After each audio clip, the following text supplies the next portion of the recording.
ಬಂದ ಕಾರ್ಯ ಪೂರ್ಣವಾಗದೆ ಬಂದ ಕಾರ್ಯ ಪೂರ್ಣ ಆಗದೆ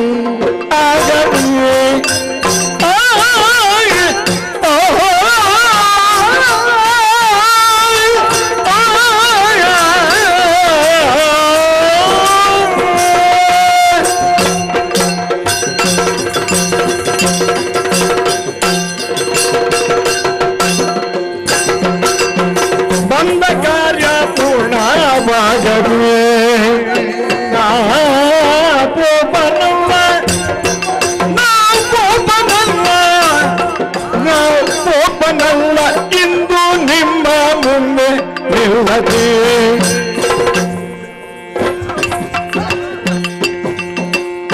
ಮುಂದೆ ಮೆರೆವ ಕರುಣಿ ಮಣಿಯ ಇಂದು ಕಂಡು ಬಂದೆ ಅವಳು ನೊಂದು ಕಾರ್ಯ ಬಿವುದು ಎನಲಿ ಬರ ಬಂದ ಕಾರ್ಯ ಪೂರ್ಣವಾಗದೆ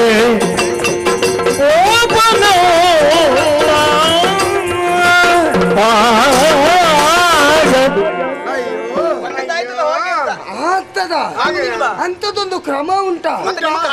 ಇಲ್ಲಪ್ಪ, ನಾವು ನಮ್ಮ ಬದುಕಿನಲ್ಲಿ ಒಂದು ಪದ್ಧತಿಯನ್ನು ಅಳವಡಿಸಿಕೊಂಡಿದ್ದೇವೆ. ನಾವಿಬ್ರು ಒಂದು ಪದ್ಧತಿಯನ್ನು ಇಟ್ಟುಕೊಂಡಿದ್ದೇವೆ. ಅದು ನಿನ್ನ ತಲೆಗೆ ಕಡಿಲಿಕ್ಕೆ ಒಂದು ಪದ್ಧತಿ, ಒಂದು ಆಚಾರ, ಒಂದು ನಿಯಮ ಅಂತ ಇಬ್ಬರಿಗೂ ಒಂದು ನಿಯಮ ಉಂಟು. ನಾಳಿನ ದಿವಸ ನಾವು ಎಲ್ಲಿಯಾದ್ರೂ ಒಂದು ಕಡೆಗೆ ಹೋಗ್ತೇವೆ ಅಂತ ಆದ್ರೆ ನಾಳೆ ಇಂತಲ್ಲಿಗೆ ಹೋಗಬೇಕು, ಇಂಥವರನ್ನೇ ನೋಡ್ಬೇಕು, ಆಮೇಲೆ ಇಂಥದ್ದನ್ನೇ ತಗೊಳ್ಬೇಕು, ಆಮೇಲೆ ಹಾಗೆ ತಿರುಗಿ ಹಿಂದಿ ಬರ್ಬೇಕು. ಅಂದ್ರೆ ನಾಳಿನ ಕಾರ್ಯದ ಕುರಿತಾಗಿ ಇಂದಿನ ದಿವಸವೇ ಒಂದು ರೂಪರೇಖೆಯನ್ನು ನಾವು ಹಾಕಿರ್ತೇವೆ. ಹಾಗಿದ್ರೆ ನಾವು ಆ ಸಂಕಲ್ಪವನ್ನು ಮಾಡಿ ಅಲ್ಲಿಗೆ ಹೋದ ಮೇಲೆ ಆ ಕಾರ್ಯ ಆಗ್ಲಿಲ್ಲ ಅಂತ ಆದ್ರೆ ನಾವು ಹಾಗೆ ಹಿಂತಿರುಗುವವರಲ್ಲ. ಆದ್ರೆ ನಾನಾದ್ರೂ ಬಂದೇನು, ಇವತ್ತು ಅಲ್ಲಿಯೇ ತಿರುಗುತ್ತಾ ಇರ್ತಾನೆ, ಕೊಪ್ಪರಿಗೆ ಸರ್ಪ ಸುತ್ತಾಕಿದಾಗ ಅಲ್ಲಿ ಬರುವುದಿಲ್ಲ. ಅಂದ್ರೆ ಬಂದ ಕಾರ್ಯ ಪೂರ್ಣವಾಗದೆ ನಾ ಪೋಪನಲ್ಲ, ನಾನು ಪೂವಪ್ಪನಲ್ಲ. ಯಾವ ಪೋಪ? ನಿನ್ ಭಾವ. ಹಾಗಲ್ಲ, ಇಂದಿನ ದಿನ ಮಹತ್ತರವಾದ ಒಂದು ಕಾರ್ಯವನ್ನು ಸಂಕಲ್ಪ ಮಾಡಿ ತುರಗದ ಬೆನ್ನ ಮೇಲೆ ಏರಿ ನಾವು ಹಾಗೆ ಮುಂದೆ ಮುಂದೆ ಬರುತ್ತಾ ಇದ್ದೇವೆ.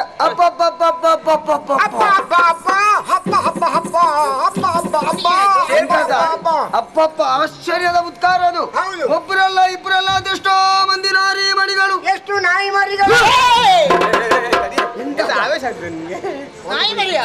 ಅದರಲ್ಲಿ ಉಳಿದವರ ವಿಚಾರ ಬಿಡೋಣ.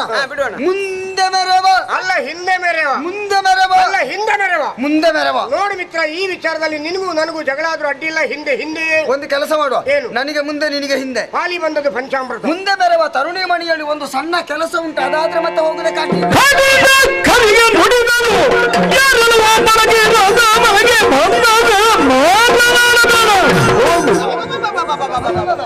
ಕಾರ್ಯ ಪೂರ್ಣವಾಗದೆ ನಾವು ಒಬ್ಬರಲ್ಲ, ಕಾರಣಿಕರು ಇವರು. ನಮ್ಮ ಕಾರಣ ಕಲೆ ಕಾರಣಿಕಲ್ಲ, ನಮ್ಮ ಕಲೆ ಕಾರಣಿಕ. ಸಂಕಲ್ಪದಿಂದ ಹೊರಡುದಂತೆ ಮತ್ತೆ ಸಂಕಲ್ಪ ಮಾಡಿಕೊಂಡೆ.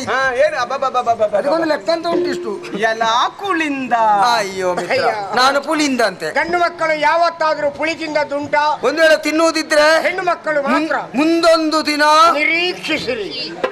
ನೀನು ಕಿರಾತ ಅಂತ ಹೇಳಿದ್ದು, ನಾನು ಕಿರಾತ ಅಂತ. ಹಾಗೆ ನಮಗೆ ಹೊಟ್ಟೆ ಹುಳಿ, ಪುನರ್ಪುಳಿ, ಜೇನುತುಪ್ಪ, ಕಿರಾತ ಗಡ್ಡಿ, ಹುಲಿ ಚರ್ಮ, ಹುಲಿ ಉಗುರು ಇದು ಮಾರುವ ಕೆಲಸವ? ಅಯ್ಯೋ, ನೀವು ಬೇಡ ಕಾಡ ಬೇಡ ಅಂತ ಹೇಳಿದ್ದು. ನಾವು ಯಾರನ್ನು ಕಾಡುವುದಿಲ್ಲ, ಬೇಡುವ ಅಭ್ಯಾಸ ಮೊದಲೇ ಇಲ್ಲ. ನಾವು ಯಾರನ್ನು ಕಾಡಿದ್ದಿಲ್ಲ, ಯಾರ ಹತ್ರ ಬೇಡಿದ್ದಿಲ್ಲ, ನೋಡಿದಾದ್ಮೇಲೆ ಬಿಡುವ ಪ್ರಶ್ನೆ ಇಲ್ಲ. ಯಾರದ್ದದು? ನೀನು ಸುಂದರ ಪುರುಷ. ಅದಲ್ಲ ಹೇಳಿಲ್ಲ, ಬಂದ ಕಾರ್ಯ ಪೂರ್ಣವಾಗದೆ ಹೋಗುವುದಿಲ್ಲ ಅಂತ. ಮತ್ತೆ ಎಲ್ಲಿಂದ ಬಂದವರು ನೀವು? ಯಾಕಾಗಿ ಬಂದವರು? ಉಗ್ರದಾಸರಿ ಕಟ್ಟಿ ಬಂದಿದೆ. ತರ್ಸಿಲಾಪರಿಗೆ ತತ್ತಿಲಾಪರಿಗೆ ಕುಶಿಲಾಪರಿಗೆ ಪುತ್ತಿಗೆ ಮಠ ಉಗ್ರದಾಸರಿ ಗೋಪಾಲಕೃಷ್ಣ ಭಟ್ರು ಉಗ್ರದಾಸರೆ ತರ್ಸಿ ಬರ್ತೀವಿ. ಉಸಿರಾಪಡೆ ಕಲಾವಿದರಿಗೆ ಉಗ್ರದಾಸರಿ ಕಟ್ಟಿ ಬರ್ತಾನೆ. ತರ್ಸಿಲಾಕರು ಉಸಿರಾಪಡೆ ಸೇರಿ ಬರ್ತಾರೆ. ಪದ್ಯಾಳ ಗಣಪತಿ ಬರು ಬೋಳ್ ಮಂಡೆ ಉಗ್ರದಾಸರಿ ಕಟ್ಟಿ ಬರ್ತಾರೆ. ಮಕ್ಕಳ ದಾಸರಿ ಕಟ್ಟಿ ಬರ್ತಾರೆ. ನೀನು ಏನು ಹೇಳಿದ್ದಿ ಅಂತ ನನಗೆ ಅರ್ಥ ಆಗ್ಲಿಲ್ಲಪ್ಪ. ನನಗೆ ಅರ್ಥ ಆಗ್ಲಿಲ್ಲ, ಮತ್ತೆ ನಿನಗೆ ಅರ್ಥ ಆಗುದಿಲ್ಲ. ಉಗ್ರದಾಸರಿ ಕಟ್ಟಿ ಬರ್ತೀವಿ. ತರ್ಸಿಲಾಪರಿಗೆ ಉಸಿರು ಪುತ್ತಿಗೆ ಮಠ ಉಗ್ರದಾಸರಿ ಕಟ್ಟಿ ಬರ್ತೀವಿ. ಉಸಿರು ಗೋಪಾಲಕೃಷ್ಣ ಭಟ್ರು ಉಗ್ರದಾಸರಿ ತರ್ಸಿ ಬರ್ತಾರೆ. ಕಲಾವಿದರಿಗೆ ಉಗ್ರದಾಸರಿ ಬರ್ತಾರೆ. ಬೋಳ್ ಮಂಡೆ ಗಣಪತಿ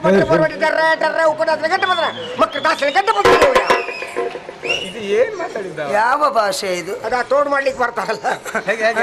ಏ ತಂಗಿ, ಎದಕ್ ಮುಖ ನೋಡ ಕತೆ ದಪ್ಪ ಕುಂಡ್ರು ಅಂದ್ರೆ ಕುಂಡ್ರಿ ಕಿಲತ್ತಾನೆ, ಮತ್ತೆ ಮುಖ ನೋಡ ಕತ್ತೇನೆ. ಏನ್ ಮಾಡ ಕತ್ತೇನೆ ದಪ್ಪ ಕುಂಡ್ರಲೇ ಏನ್ ಮಾಡ ಕತ್ಯ ನೀನು? ಗಲಾಟೆ ಆಗೋ ಲಕ್ಷಣ ಉಂಟು. ದಪ್ಪ ಕುಂಡ್ರೆ ಅದ್ರ ಕೈ ಬಿಟ್ಟು ಬಿಡಲಿ, ಇಲ್ಲಿ ಗಲಾಟೆ ಆಗ್ತದೆ ಈಗ. ನನಗೆ ಇಷ್ಟು ದಿವಸಕ್ಕೆ ಒಂದು ಸತ್ಯ ಗೊತ್ತು ಮಾಡಿದ್ರಿ ನೀವು. ಏನು ಕೆಲವರೆಲ್ಲ ಹೇಳ್ತಿದ್ರು ಅವಳು ಯಾವ ಜಾತಿ ಅವಳು ಅಂತ ಗೊತ್ತಾಯ್ತಲ್ಲ. ಮಂಜಪ್ಪನ ಮಗಳು. ಈಗ ಆ ಭಾಷೆ ಅರ್ಥ ಅಂತ ಅವಳಿಗೆ ಒಬ್ಬಳಿಗೆ ಆದ್ರೆ ನಮ್ಮ ಯಾಕೆ ಹಾಗೆ ಹೇಳಿದೆ ಗೊತ್ತಾಯ್ತಾ? ನೀನು ಪ್ರಶ್ನೆ ಕೇಳಿದ ಶೈಲಿ ಹಾಗಿತ್ತು. ಸ್ವಲ್ಪ ನಿಧಾನವಾಗಿ ಕೇಳು. ನೀವೆಲ್ಲರೂ ನಿಧಾನರಾಗಿ ಕೇಳಿ. ಏನ್ ನಿಧಾನ ಆಗೋ ಸತ್ಯದಲ್ಲಿ ಅದಲ್ಲ. ನೀವು ಕಾರಣಿಕರು ನಾವು ಬಂದಿದ್ದೇವೆ ಅಂತ ಹೇಳಿದ್ರಲ್ಲ. ಎಲ್ಲಿಂದ ಬಂದವರು ನೀವು, ಯಾಕಾಗಿ ಬಂದವರು ನೀವು, ಏನು ಉದ್ದೇಶ ನಿಮ್ಮದ್ದು, ನಿಮ್ಮ ಹೆಸರೆಂತದ್ದು, ನಿಮ್ಮ ವಿಳಾಸ ಎಂತದ್ದು, ನಿಮ್ಮ ಅಮ್ಮ ಯಾರು, ನಿಮ್ಮ ಅಪ್ಪ ಯಾರು ಅಂತ ಕೇಳಿದ್ರು ನಾನು. ನೀನು ಅಪ್ಪನಲ್ಲಿ ನಿಲ್ಲಿಸಿದ್ಯಾ? ನಮ್ಮಲ್ಲಿ ಏನಾದ್ರೂ ಅಮ್ಮನಿಂದ ಪ್ರಾರಂಭ.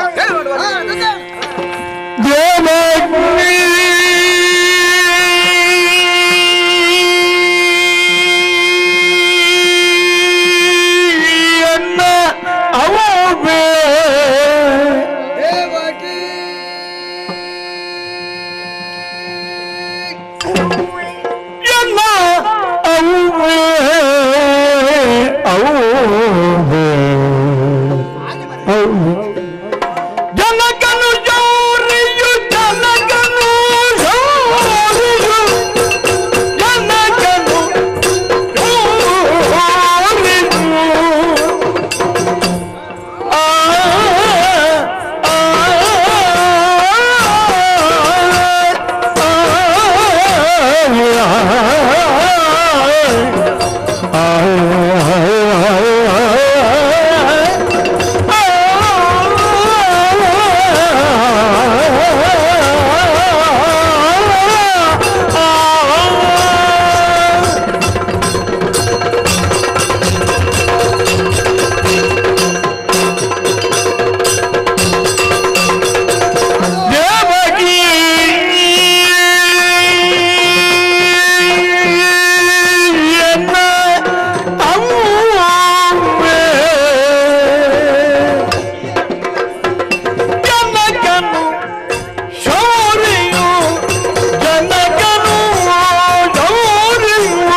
ವಾಸುದೇವನೆಂದು ಕರೆವ ಎನ್ನರು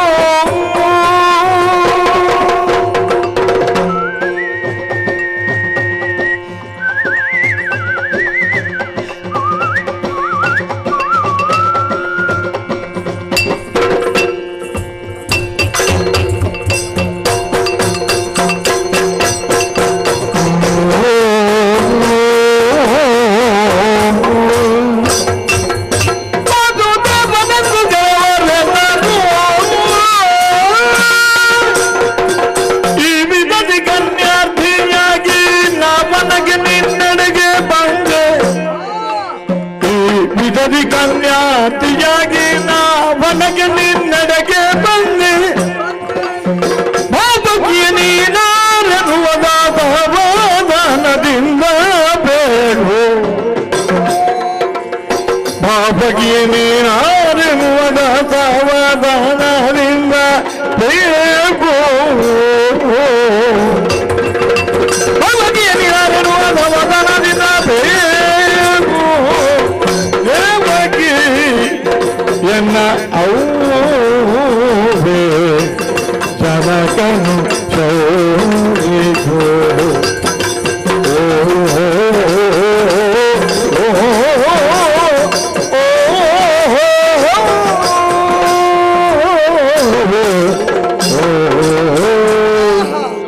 ಸಂತೋಷ ಸಂತೋಷ ಸುಖಮಯ ಸಂತೋಷ ರಸಮಯ ಸಂಗೀತ ಹೊಸ ಹೊಸ ಭಾವ ತುಂಬಿ ಏನೋ ಆಗಿದೆ. ಏನು ಸಣ್ಣ ಪ್ರಾಯದಲ್ಲೇ ಎಂತ ಕೆಲಸ ಮಾಡ್ಕೊಂಡು ನೀವು? ನಿನ್ನ ಗಾಯನ ಕೇಳಿ ಅವಳಿಗೆ ಹೊಟ್ಟೆ ನೋವು ಪ್ರಾರಂಭ ಆದದ್ದು. ಹೌದಾ? ಅಷ್ಟು ಯಾಕೆ ಹೇಳಿದ ಸಂತೋಷ ಅಂತ? ನಮ್ಮ ತಂದೆ ತಾಯಿಯವರ ಪರಿಚಯವನ್ನು ಕೇಳುವಾಗ ಎಲ್ಲಿಲ್ಲದಂತ ಆನಂದ ನಮ್ಮ ಪಾಲಿಗಾಯಿತು. ನನ್ನ ತಾಯಿಯ ಹೆಸರನ್ನು ಕೇಳಿದ್ರೆ ನಿನ್ನ ಜನ್ಮವೇ ಸಾರ್ಥಕ ಆಗ್ತದೆ. ಆಮೇಲೆ ಪೂರ್ವ ಜನ್ಮದ ಸುಕುನುಂಡೆಯ ಫಲ ಬೇಕು. ಸುಕುನುಂಡ ಅಲ್ವಾ, ಸುಕೃತ ಫಲ ಬೇಕು. ಆಮೇಲೆ ನನ್ನ ಅಪ್ಪನ ಹೆಸರನ್ನು ಕೇಳಿದಂತ ನಿನ್ನ ಕಿವಿ ಪಾವನವಾಗ್ತದೆ, ನಿನ್ನ ಭಾವನ ಕಿವಿ ಆಗ್ತದೆ. ಆದ್ರೆ ನೀನು ಅಪ್ಪ ಯಾರು ಅಂತ ಕೇಳಿ ನಿಲ್ಲಿಸಿದ್ಯಲ್ಲ, ನಮ್ಮಲ್ಲಿ ಏನಿದ್ರು ಅಮ್ಮನಿಂದಲೇ ಪ್ರಾರಂಭ. ಯಾಕೆ? ಅದಕ್ಕಾಗಿ ತಿಳಿದವರೊಂದು ಮಾತು ಹೇಳಿಲ್ವೇನಾ? ಮನೆಯ ಮೊದಲ ಪಾಠ ಶಾಲೆ ಜನನಿ ತಾನೇ ಮೊದಲ ಗುರುವು. ಜನನಿಯಿಂದ ಪಾಠ ಕಲಿತ ಜನರು ಧನ್ಯರು. ಪಥ ನಿನ್ನ ತಲೆಗೆ ಮೆಟ್ಟಿದ್ದು ಅದು ಸಣ್ಣ ಮುಕ್ತಾಯ. ಅಷ್ಟು ವರ್ಷ ಎಲ್ಲಿಂದಾದ್ರೂ ಪ್ರಾರಂಭ ಮಾಡು ಪುಣ್ಯಾತ್ಮ. ಹೇಳ ನನ್ನ ಅಮ್ಮ ಯಾರು ಗೊತ್ತಾ? ಹೇಳ. ನನ್ನ ಅಮ್ಮ ಅಮ್ಮನಿಗೇನು ಉಗುರು ಸುತ್ತ ಭಾವ ಪರವಶನಾದದ್ದು ಅಮ್ಮನ ಹೆಸರು ಹೇಳುವಾಗ ಅಷ್ಟು ಹೆಮ್ಮೆ. ಈಗಾದ್ರೆ ಭಾವ ಪರ ವಶ ಆಗ್ತಾರೆ. ಸರಿಯಾಗಿ ಕೇಳಿಕೊ. ದೇವಕಿ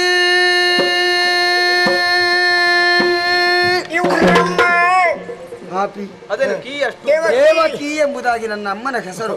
ಆಮೇಲೆ ನನ್ನಪ್ಪ ಶೌರಿ. ಇವರಪ್ಪ ಚೌರಿ. ನಂಗ್ಬೇಕು ಏನು ಚೌರಿ? ಯಾಕೆ? ನನ್ನ ಅಜ್ಜಿಗೆ ಹಿಂದೆ ಸಿಕ್ಕಿಸ್ಲಿ. ನಿನ್ನ ಅಜ್ಜಿಗೆ ಬೋಳ್ ಮಂಡೆಗೆ ಎಲ್ಲಿ ಸಿಕ್ತಿ ಚೌರಿ? ನಿನ್ನ ಅಜ್ಜಿಗೆ ಹಿಂದಿಂದ ಸಿಕ್ಕಿಸುದು ನಿನ್ನ ತಲೆ ಒಳಗೇನಾದ್ರೂ ಸಿಕ್ಕಿಸುದು. ಚೌಳಿ ಇವನಪ್ಪ. ನನ್ನಪ್ಪ ಅರೆಬೆಚ್ಚ. ಮತ್ತೆಂತದ? ನನ್ನಪ್ಪ ಶೌರಿ. ವಸುದೇವ ಎಂಬುದಾಗಿ ನನ್ನ ಅಪ್ಪನ ಹೆಸರು. ನನ್ನನ್ನು ಎಲ್ಲರೂ ಪ್ರೀತಿಯಿಂದ ಹೇಗೆ ಕರೀತಾರೆ ಗೊತ್ತಾ? ಹೇಳ ಹೇಳ ಹೇಳ ಹೇಳ ಹೇಳ ವಾಸುದೇವ ವಾಸುದೇವ ವಾಸುದೇವ ಎಂದು ಕರೆವರನ್ನನು. ವಾಸು ಎಲ್ಲಿ ಬಂದ ಅವ? ವಾಸು ಅದ್ಯಾರು ಕಾಯಿಗಿಳುವ ವಾಸ? ಅವನಾತು ನೀನು ವಾಸು. ಅವನನ್ನು ಕರೆದಾಗಿ ಕರೀತಾ ಇದ್ದಿ. ನಿನ್ನಮ್ಮ ಮಮತಾ ಕರೆಯುದು. ನನ್ನಮ್ಮ ಮಮತೆಯಿಂದ ಒಂದು ದಿವಸ ನನ್ನನ್ನು ಹಾಗೆ ಕರೆದಿಲ್ಲ. ವಾಸುದೇವ ವಾಸುದೇವ ಅಂತ ಕರೀತಾರೆ. ಅಷ್ಟೇ ಅಲ್ಲ, ಒಬ್ಬೊಬ್ಬರು ಒಂದೊಂದು ಊರಲ್ಲಿ ಒಂದೊಂದು ಹೆಸರಿಂದ ಇವನನ್ನು ಕರೀತಾರೆ. ನಾನು ಸಾಲ ಮಾಡಿದ್ದೇನೆ ಎನ್ನುವುದರ ಅರ್ಥ ಅಲ್ಲ. ಇವನು ಒಂದೊಂದು ಊರಲ್ಲಿ ಸಾಲ ಮಾಡುದಿಲ್ಲ, ಮಾಡಿದ್ರೆ ಒಂದೇ ಜಾಗೆಯಲ್ಲಿ. ಅಷ್ಟು ಹೆಸರು ಉಂಟು ನನಗೆ. ಯಾವುದೆಲ್ಲದು? ಪುಂಡರೀಕಾಕ್ಷ, ಪಾಂಡವ ಪಕ್ಷ, ಲಕ್ಷ್ಮೀರಕ್ಷ, ಅರವಿಂದಾಕ್ಷ, ನಳಿನಾಕ್ಷ, ಅಂಬುದಳಾಕ್ಷ, ವಿನುತ, ವಿರೂಪಾಕ್ಷ, ನೀರಜಾಕ್ಷ, ವಿಶಾಲಾಕ್ಷ, ಇಂದಿರೇಶ, ಸುಂದರೇಶ, ಅವನೀಶ, ಅವಿನಾಶ, ಇನಕುಲೇಶ, ಯಜ್ಞೇಶ, ರೂಪೇಶ, ರಾಧೇಶ, ವರದೇಶ, ಪಂಡರೀಶ, ಕಮಲೇಶ, ಅಮರೇಶ, ದೇವೇಶ, ಪ್ರಾಣೇಶ, ಕಾಂತೇಶ, ವಿಕುಂಠೇಶ, ಋಷಿಕೇಶ, ಕೃಷ್ಣ, ವಾಸುದೇವ, ಮುಕುಂದ, ಮುರಾರಿ, ಪದ್ಮನಾಭ, ಪಂಕಜವಲ್ಲಭ, ಗರುಡಧ್ವಜ, ನೀಲಾಂಬರ, ಲಕ್ಷ್ಮೀಪತಿ, ರಮಾರಮಣ, ಕೋದಂಡರಾಮ, ಶ್ರೀರಾಮಚಂದ್ರ, ಶಂಖಚಕ್ರಧರ, ಗರುಡವಾಹನ, ನರಸಿಂಹರೂಪ, ಅಚ್ಯುತ, ಅನಂತ, ಕೇಶವ, ಹರಿಸುಧನ, ಋಷಿಕೇಶ, ನಾರಾಯಣ, ಶ್ರೀಹರಿ, ಶ್ರೀಹರಿ, ಶೌರಿ, ಉದಾರಿ, ಮುರಾರಿ, ನರಾರಿ, ಕುಜನಾರಿ, ಧನುಜಾರಿ, ಗಿರಿಧಾರಿ, ಪಿತಾಂಬರಧಾರಿ, ಮಧುಕೈಟಪಾರಿ, ಭೋಭಯಾರಿ, ಶ್ರೀಪತಿ, ಗೋಪತಿ, ಯದುಪತಿ, ಮಹಿಪತಿ, ರಘುಪತಿ, ಸೀತಾಪತಿ, ರಮಾಪತಿ, ಕೈವಲ್ಯಪತಿ, ಇಂದಿರಾಪತಿ, ಮೇದಿನಿಪತಿ, ಮಾಯಾಪತಿ, ನಿಖಿಲ ಜಗತ್ಪತಿ, ಸುಪ್ರೇಮಮೂರ್ತಿ, ಶ್ರುತಕೀರ್ತಿ, ಸಂಸ್ಕೃತಕೀರ್ತಿ, ಸುನಾಭ, ಪದ್ಮನಾಭ, ಅಂಬುಜನಾಭ, ಶ್ರೀವಲ್ಲಭ, ವಧುವಲ್ಲಭ, ಕೋಟಿ ಸೂರ್ಯ ಸಮಪ್ರಭ, ಜಗದೇಕನಾಥ, ಸಕಲ ಸಜ್ಜನ ವಿನುತ, ನಿಗಮ ವಂದ್ಯನು, ನಿಗಮ ದೂರನು, ನಿರ್ವಿಕಲ್ಪನು, ನಿರ್ಲೇಪನು, ಖಗ ಗಮನ, ಕಮನೀಯ, ಕಂಜದಳ ನಯನ, ಹರೇ ಗೋವಿಂದ ಅನ್ನಿ ಗೋವಿಂದ. ಮಾನವ ಜನ್ಮವನ್ನು ದೇವರು ಕೊಟ್ಟ, ಅದರೊಳಗೊಂದು ನಾಲಿಗೆ, ಸಣ್ಣ ನಾಲಿಗೆಯನ್ನಿಟ್ಟ. ಗೋವಿಂದ ಅಂತ ಹೇಳಿದ್ರೆ ನಿಮ್ಮ ನಾಲಿಗೆ ಇದ್ದೇನು ಪ್ರಯೋಜನ? ಗೋವಿಂದ ಅನ್ನಿ ಗೋವಿಂದ ಹೇಳಿಲ್ಲ ಎಲ್ಲರೂ. ಇವತ್ತಿನ ದಿವಸ ಮಾಡಿದ ಪಾಪವನ್ನೆಲ್ಲ ತೊಳ್ಕೊಂಡ್ರು. ಒಂದ್ ದಿವಸದ ಪಾಪ ನಿವಾರಣೆ. ನಿನಗೆ ನಿಂತವಂತ ಇಲ್ಲ. ಗೋವಿಂದ ಅಂತ ಈಗ ಮಾಡ್ದಲ್ಲ, ಏನದರ ಅರ್ಥ ಗೊತ್ತಾಯ್ತಾ? ಏನು ಇಲ್ಲ, ಶೂನ್ಯ. ಶೂನ್ಯ ಎಂಬುದು ಅದರ ಅರ್ಥ ಅಲ್ಲ. ಗೋವಿಂದ ಎನ್ನುವಂತಹ ಒಂದು ನಾಮದ ಒಳಗೆ ಎಲ್ಲವೂ ಅಡಕವಾಗಿದೆ ಎನ್ನುವುದು ಸತ್ಯ. ಇಷ್ಟೂ ನಾಮವನ್ನು ಉಚ್ಚರಿಸುವುದಕ್ಕೆ ಸಾಧ್ಯ ಇಲ್ಲದೆ ಇದ್ದವರು ಗೋವಿಂದ ಎನ್ನುವಂತಹ ಒಂದು ನಾಮವನ್ನು ಉಚ್ಚರಿಸಿದಲ್ಲಿ ಇಷ್ಟೂ ನಾಮವನ್ನು ಉಚ್ಚರಿಸಿದಂತಹ ಪುಣ್ಯದ ಫಲಪ್ರಾಪ್ತಿ ಆಗ್ತದೆ ಎನ್ನುವುದು ಸತ್ಯ. ಹೆಚ್ಚೇಕೆ ಎಲ್ರು ಬ್ರಹ್ಮರಥ ಹೇಳಿತಾ ಇದ್ರು. ಇಡೀ ಜನಸ್ತೋಮವೇ ಗೋವಿಂದ ಅನ್ನಿ ಗೋವಿಂದ ಅಂತ ಹೇಳ್ತಿದ್ದು. ಒಂದು ಹೆಂಗಸು ನಿಂತ್ಕೊಂಡು ನಂದುವದೆ ನಂದುವದೆ ನಂದುವದೆ ಅಂತಿದ್ರು. ಏನಂತೆ? ಅಲ್ಲಿ ಪಕ್ಕದಲ್ಲಿ ನಿಂತ ನನ್ನಂತ ಒಬ್ಬ ಬುದ್ಧಿವಂತ ಪ್ರಶ್ನಿಸಿದ. ನಿನ್ನಂತವ ಮತ್ತೆ ಪಕ್ಕದಲ್ಲಿ ನಿಲ್ಲುವುದೇ? ಅವನು ಸುಮ್ಮನೆ ಬೇರೆ ಕೆಲಸ ಇರಲಿಲ್ಲ. ಎಲ್ರು ಗೋವಿಂದ ಅಂತ ಹೇಳುವಾಗ ನಿಂದು ಅದಾಗುವುದು ಹೇಗಮ್ಮ ಅಂತ ಪ್ರಶ್ನಿಸಿದ. ಅದಕ್ಕೆ ಆ ಹೆಂಗಸು ಹೇಳಿದ ಉತ್ತರ, ನಿಮ್ಮ ಹಾಗೆ ನನಗೆ ಗೋವಿಂದ ಅಂತ ಹೇಳಲಿಕ್ಕೆ ಆಗುದಿಲ್ಲ. ಹಾಗೆ ಹೇಳಿಲ್ಲ. ಇಲ್ಲ, ಒಂದು ಚೀಟಿಯಲ್ಲಿ ಬರೆಕೊಟ್ರು. ನನ್ನ ಮನೆ ಯಜಮಾನ್ರ ಹೆಸರು ಗೋವಿಂದ ಅಂತ ಹೇಳಿ, ಅದಕ್ಕೆ ಎಲ್ರು ಗೋವಿಂದ ಅಂತ ಹೇಳುವಾಗ ನಂದು ಓದೆ ನಂದು ಓದೆ ನಂದು ಓದೆ. ಅಂದ್ರೆ ಅಷ್ಟು ಕಷ್ಟದಲ್ಲಿ ಆ ಗೋವಿಂದ ಎನ್ನುವುದರಲ್ಲಿ ಅವಳು ಭಾಗಿಯಾಗಿದ್ದಾಳೆ ಎನ್ನುವುದು ಅರ್ಥ ಅಷ್ಟೇ. ಅವಳ ಹೆಸರು ಭಾಗೀರಥಿ. ಅದರ ಮತ್ತೆ ಕೇಳಿಕೊಂಡಿದ್ಯಾ? ಈಗ ನಿನ್ನ ಹೆಸರಾಯ್ತು. ಇದು ನಿನ್ನ ಹೆಸರು ಹೇಗೆ? ನನ್ನ ಹೆಸರು ಯೇಸುದೇವ ಅಂತ. ಯೇಸು ಅಮ್ಕಾರ್ ಪುತ್ರ ಸೋವೆ. ತೋವೆ ತೋವೆ ಅಲ್ಲ, ಸಾಂಬಾರು. ತೋವೆ. ಯೇಸು ಅಮ್ಕಾರ್ ಪುತ್ರ ಸೋವೆ. ಯೇಸುದೇವ ಏನಂತ ಅರ್ಥ ಆಯ್ತಾ? ಅವನ ಹೆಸರು ಯೇಸುದೇವ ಅಂತ ಅಲ್ಲ, ಅವನ ಹೆಸರು ನಿಜವಾಗಿ ಸುದೇವ ಅಂತ. ನನಗೆ ಅವಶ್ಯಕತೆ ಬೀಳುವಾಗ ಸಿಗುವುದಿಲ್ಲ, ಅವ ಪಕ್ಕದಲ್ಲಿ ಇರುವುದಿಲ್ಲ. ಈಗ ಮಾಡಿಕೊಂಡು ಎಲ್ಲಿಯಾದ್ರೂ ತಿರುಗಾಡ್ತಾ ಇರ್ತಾನೆ. ಆಯ್ತು, ಎಲ್ಲಿಯಾದ್ರೂ ದೂರದಲ್ಲಿದ್ರೆ ಕಾಣ್ತಾನ? ಅದು ಕಾಣುವುದಿಲ್ಲ. ಆದ್ರೆ ನನಗೆ ಅವಶ್ಯಕತೆ ಉಂಟಲ್ಲ, ಅಷ್ಟು ಹೊತ್ತಿಗೆ ನಾನು ಹೇ ಸುದೇವ ಬಾಯಲ್ಲಿ ತು ಕೈ ಒತ್ತರೆ ಶಾಂತ್ರಂ ಕೊಡುವ ಅಯ್ಯೋ ಮಾರ. ಕೈ ಒತ್ತ ಶಾಂತ್ರಂ ಅಯ್ಯೋ ಮಾರ. ಹೇ ಸುದೇವ ಬಾಯಿಲಿ ಅಂತ ಕರ್ದೆ ಅಲ್ಲ, ಆ ಖೇ ಮತ್ತು ಸುದೇವನನ್ನು ಜೊತೆ ಮಾಡಿಕೊಂಡವ, ಏ ಸುದೇವ ಅಂತ ಮಾಡಿಕೊಂಡ. ಹಾಗೆ ಅಷ್ಟೇ. ಇದು ಅಭಿನಯ. ಪವಿತ್ರ ಆತ್ಮವು ನಪ್ಪು ಸ್ವರ್ಗ ಸುಖ ತೋರಿಸ್ತೇನೆ ಅಂತ ಹೇಳಿ. ಸ್ವರ್ಗ ನೀನು ನೋಡಿದ್ಯಾ? ನನ್ನ ಅಪ್ಪನು ಹೋಗ್ಲಿಲ್ಲ. ಮತ್ತೆ ಅವರಿಗೆ ತೋರಿಸುವುದು ಎಲ್ಲಿಂದ? ಹೆಣ್ಣು ಮಕ್ಕಳಿಗೆ ಪುಕ್ಕಟೆ ಭರವಸೆ. ಸುಮ್ಮನೆ ಹತ್ತಿರಕ್ಕೆ ಹೋಗು. ಓ ಭಾವಕ್ಕೆ, ನೀನು ಯಾರು? ನಿನ್ನ ಅಪ್ಪ ಯಾರು? ನಿನ್ನ ಅಮ್ಮ ಯಾರು? ಇಲ್ಲ ಇಲ್ಲ. ನಾವು